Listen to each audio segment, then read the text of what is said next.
할 수 있나요? 기본적으로 내가 어디서 폴을 조금 해봤다 정도 하려면 평균적으로는 자신있게 너피. 폴댄스를 처음 시작할 때 가장 많이 해주시는 질문 첫 번째, 가장 많이 걱정해야 하시는 부분이 이 부분이라고 생각합니다. 폴 하면 아무래도 매달린다 라고 많이 떠올리기 때문에 팔 근력에 대해서 굉장히 많이 물어봐 주시는데요. 일단 팔 같은 경우는 팔 근력을 가지고 오시는 분들이 많이 없어요. 우리 다리 같은 경우에는 일상생활에서 굉장히 많이 사용하잖아요. 걷는다든지 뭐 뛴다든지 사용을 많이 하다 보니까 그것 자체에 대한 걱정을 많이 하진 않으시는 것 같아요. 하지만 우리 팔 같은 경우에는 내가 신경을 써서 아령들기를 해준다든지 특히나 우리 손 악력을 기르기 위해서 뭐 악력기를 한다든지 이런 경우는 흔치 않기 때문에 내가 사용해 본 적이 없을수록 더 많이 걱정이 되지 않나 라고 좀 생각을 하는 부분이 있어요. 그런데 우리 폴댄스 같은 경우에는 팔만을 사용하는 운동이 아닙니다. 폴댄스는 전신 근력을 사용해주는 운동인데요. 폴 하면 매달린다고 생각을 하시는데 그 동작을 스프레드라고 해요. 스프레드만 봐도 어깨를 귀와 멀어지게 낮춰주는 과정에서 등 근육을 조여준다든지 다리를 떼어주는 과정에서 엉덩이 뒷벅지 힘을 좀 더 많이 사용을 한다든지 특히나 무릎을 쭉 펴주고 발끝을 뾰족하게 해주는 포임을 하는 과정에서 앞벅지 근육까지 사용을 해요. 그렇기 때문에 스프레드라는 동작만 봐도 전신을 굉장히 많이 사용하는 운동 중에 하나고요. 기본적으로 피부의 마찰을 사용한다는 특징이 있잖아요. 근력적인 부분이 많이 약하시다면 피부의 마찰을 좀 더 많이 사용하는 쪽으로 하신다면 충분히 하실 수 있습니다. 그리고 반대로 생각했을 때 폴댄스를 하고 나서 가장 많이 발전하는 부분도 상체라고 생각해요. 그만큼 사용하지 않기 때문에 약한 부분이라고 저는 생각을 하거든요. 그런 약한 부분을 발달시켜주는 운동이기 때문에 폴 첫 수업 후에 팔 근육통을 조금 호소하시기는 하지만 조금만 더 연습을 하시다 보면 그만큼 드라마틱하게 늘어나는 부분도 우리 팔이라고 생각합니다. 자신있게 너피. 많은 분들이 폴댄스를 접하기 힘들어하는 부분 중에 하나가 단연 의상이라고 생각을 합니다. 왜 이렇게 짧은 의상을 입는지에 대한 설명을 꼭 드리고 싶었어요. 수영할 때 수영복 입으시잖아요. 이유가 뭘까요? 물의 마찰을 굉장히 많이 받지 않기 위해서 입는 것도 있을 것이고 제가 수영에 대해서 자세히 아는 것은 아니지만 물속으로 들어가야 되기 때문에 방수가 되는 그런 소재로 된 의상을 입기도 하잖아요.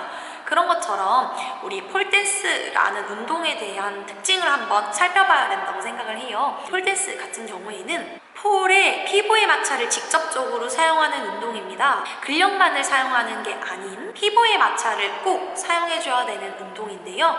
폴댄스 장르에 따라서 어떠한 동작이냐에 따라서 사실 피부의 마찰 없이도 할 수는 있어요. 하지만 피부의 마찰 없이는 동작의 제한이 굉장히 많은 것도 사실입니다. 그렇기 때문에 우리 피부를 직접적으로 폴에 닿아주게 하기 위해서 폴댄스 의상을 입는데 나는 아직 실력이 되지 않는데 이런 의상을 입는 것이 너무 부담스러워요 하시는 분들이 생각보다 많이 계시더라고요. 그렇다면 체험 수업을 간다든지 이제 막 폴댄스를 시작했다면 걷을 수 있는 반팔, 허벅지 반 위로 올라오는 반바지면 충분하다고 생각합니다. 걷을 수 있는 반팔이나 나시티여야 하는 이유는 겨드랑이를 굉장히 많이 사용하고요. 무릎 뒤에 볼록 튀어나와 있는 살을 직접적으로 많이 사용해주기 때문에 무릎 아래로 내려가는 기장은 좀 어려우실 수 있어요. 나중에 좀 넘어가시면 허벅지의 마찰을 사용하는 폴싯이라는 동작 제가 영상 한번 올려드렸었죠. 허벅지까지 사용할 수 있는 걷을 수 있는 반바지나 아예 내가 그런 짧은 기장의 반바지가 없어 한다면 치마 안에 있는 속바지 있죠? 속바지를 챙겨가셔서 체험 수업을 하셔도 충분합니다. 일단 의상에 대한 부담감 때문에 폴 자체의 도전을 좀 망설이고 계시다면 일단 한번 해보는 것을 강력 추천드립니다. 자, 처음에 조금 민망해서 그렇지 목욕탕 갈 때 아무 생각 없이 가서 발휘하고 목욕하시잖아요? 그런 것처럼 수업에 막상 가게 되면 다른 분들도 다 그렇게 입고 계시고요. 생각보다 다른 분들은 나에게 크게 관심이 없습니다. 또 반대로 몸이 드러나는 의류이기 때문에 영상을 찍었을 때 내 바디라인이 좀 더 명확하게 보여요. 그러다 보면 비포 애프터 내 몸 라인이 어떻게 달라지는지도 좀 더 명확하게 보이기 때문에 오히려 그걸 좀 더 자극으로 한번 삼아보시는 것도 좋지 않을까 생각합니다. 아무런 상관없이 아주 재밌게 운동을 하실 수 있을 겁니다. 자신있게 너피. 질문 세 번째. 얼마나 잘 할 수 있나요? 일단 잘 한다는 기준이 개인마다 너무 편차가 큽니다. 인스타나 유튜브 같은 곳에서 영상을 굉장히 많이 보고 오시는데 어느 정도인가 이 기준을 조금 가져와 주신다면 정말 좋을 것 같아요. 예를 들어 요즘 많이 보고 오시는 것 중에 하나가 나 혼자 산다에서 박나래 씨, 낙성광 씨 아내분 이소리 씨 이렇게 보고 많이 물어봐 주세요. 일단 처음 오실 때 내가 어떤 목적으로 어떤 것을 폴댄스로 얻고 싶은지, 어떤 분의 그런 동작을 한번 해보고 싶다든지, 아니면 어떤 사진을 한번 찍어보고 싶다든지 이런 걸 한번 생각해 보시면 잡는 데 도움이 많이 되실 수 있을 겁니다. 어떤 이런 기간에 관한 부분은 아무래도 개별적인 편차가 워낙에 큰 부분이기 때문에 참고 사항으로만 들어주시면 감사하겠습니다. 기본적으로 저는 6개월을 기준으로 설명을 드리고 있어요. 1, 2개월, 3, 4개월, 5, 6개월 이렇게 3단계를 좀 나눠서 설명을 드리는데 1, 2개월 때는 입문 수업을 굉장히 많이 들으시는데요. 이 입문 수업에서는 폴의 원리에 가까운 동작을 배우게 됩니다. 그 원리라고 하면 힘을 사용하는 방향이라든지 피부의 마찰을 어떻게 사용하는지 폴 원리에 가까운 기본적인 동작을 배우게 되는데 이 기본적인 동작 또한 상당히 예쁜 그런 동작들이 많아요. 제가 올려드렸던 클라임, 스프레드, 폴싯 등등 첫 수업에서도 만날 수 있는 동작들입니다. 힘의 방향이라고 하면 예를 들어 클라임 같은 경우는 무릎을 안쪽으로 조여주는 힘이고요. 그리고 팔 근력 같은 경우에도 스프레드라고 하면 어깨를 낮춰주는 힘이라고 말씀을 드리고 있는데 힘의 방향에 대해서 한번 주목해서 보시면 좋을 것 같고요. 그리고 가장 큰 특징 중에 하나인 피부의 마찰을 어떻게 사용하는지 등등 여러 가지를 배우실 수 있습니다. 이 과정에서 많은 분들이 걱정하고 계시는 상체 근력이나 여러 가지 근력적인 부분을 늘리는 데 집중할 거예요. 그리고 3, 4개월 차가 되시면 입문에서 초급 정도의 수준으로 많이 올라가게 되시는데 입문 동작을 기본으로 이제 조금씩 응용된 동작 그리고 기술적인 동작이 많이 나오게 될 거예요. 제가 말씀드리는 기술적인 동작이라고 하는 것들은 폴싯이라는 동작을 기본적으로 말씀을 드려보면 일단 입문에서는 기본적으로 허벅지 마찰을 사용하는 폴싯이라는 동작 그 자체에 집중을 좀 많이 하게 될 거예요.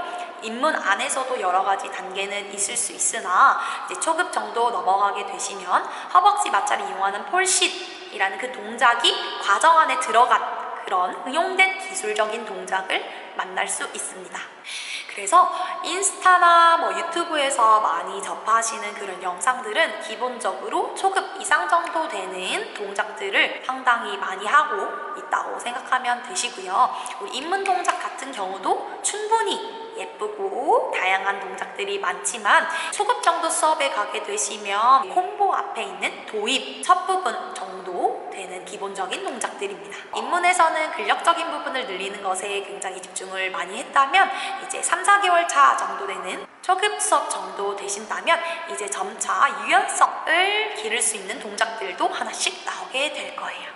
그리고 마지막 5, 6개월 차 정도가 되시면 우리가 지금까지 배웠던 많은 동작들을 좀 더 길게 연결을 하실 수 있을 거예요. 제가 앞선 영상들에서 언급했던 콤보 콤보라고 하는데요. 동작과 동작을 연결해주는 그 전체를 콤보라고 말씀을 드려요. 내가 한 동작을 완전히 완성하는 것과 동작과 동작을 길게 연결하는 것은 굉장히 다른 부분이라고 생각을 해요. 일단 첫 번째로 오래 매달려야 되기 때문에 근력적인 부분이 많이 필요도 하고, 그리고 내가 그 동작들을 다 알고 있어야 연결할 수 있잖아요. 그러다 보니까 그만큼 내가 그 동작을 많이 배워야겠죠? 콤보의 길이가 점점 길어질 거고, 클라임에서도 우리 무릎을 조이고 올라간 상태에서 손을 뗀다면 클라임이라는 동작이 완성은 되지만 어깨를 그냥 멀어지게 낮추면서 팔의 라인을 좀 더 부드럽게 연결하는 그 라인적인 부분은 또 다른 부분이라고 생각을 하거든요. 1개월부터 4개월까지 쭉 배워왔던 동작들을 쭉 길게 연결할 수 있으면서 라인적인 부분을 많이 살릴 수 있고, 자세를 좀 더 바른 동작으로 맞춰주는 그런 라인과 디테일한 부분까지 살릴 수 있게 될 거예요. 1, 2개월 차에는 입문, 근력에 좀 더 집중한 원리에 가까운 동작을 배우게 된다는 것. 3, 4개월이 되면 입문에서 초급 정도 넘어가게 되면서 입문 동작을 기본으로 응용된 기술적인 동작이 좀 더 많이 나오게 된다는 것. 입문에서는 근력적인 부분에 집중했다면 초급 정도 넘어가시면 유연성적인 부분을 요구하는 그런 동작들을 만날 수 있다는 점. 5, 6개월 정도 되면 배웠던 동작들을 점점 더 길게 연결하는 긴 콤보를 완성해 볼 수 있으면서 폴의 라인이나 디테일한 부분까지 신경 써볼 수 있을 거라고 생각합니다. 자신있게 너피. 기본적으로 내가 어디서 폴을 조금 그래도 해봤다 정도 하려면 평균적으로는 최소 3개월에서 6개월 정도를 말씀드리고 있습니다. 반대로 내가 운동 경험이 굉장히 많이 있거나 아니면 이미 근력적인 부분을 좀 가지고 있다 하시는 분들은 처음부터 무조건 순서대로 갈 필요는 없다고 저는 생각해요. 이 부분 같은 경우는 많은 분들의 의견이 다양할 거라고 생각을 하는데요. 지극히 제 개인적인 의견으로는 원리에 가까운 동작을 알려드렸을 때 내 머리로는 알지만 몸으로 잘 되지 않는 경우가 많아요. 그런데 이미 내가 신체적인 부분으로 운동 경험도 많고 근력적인 부분이 되어서 딱 들었을 때 이해가 좀 되고 디테일한 부분까지는 안 되지만 그래도 근력적인 부분으로 해결할 수 있는 그런 동작들이 어느 정도 된다 한다면 해볼 수 있는 동작들이 굉장히 많거든요. 그렇기 때문에 내 신체 상황과 여러 가지 운동 경험을 종합해서 나에게 맞는 커리큘럼을 가져가는 것이 굉장히 중요하다고 생각합니다. 일단 내가 폴댄스를 시작할 때 이 폴댄스로서 어떠한 부분을 내가 얻어가고 싶은지 한번 생각해 보는 거, 그리고 그런 걸 떠나서도 일단 가벼운 마음으로 시작하는 것도 너무 좋은 방법이지만 그래도 뭔가 인스타나 유튜브를 봤을 때 내가 이 동작은 한번 해보고 싶다, 이런 소박하고 귀여운 목표 하나쯤 있다면 내가 폴댄스를 할 때 좀 더 재밌게 할 수 있지 않을까요? 할 수 있습니다.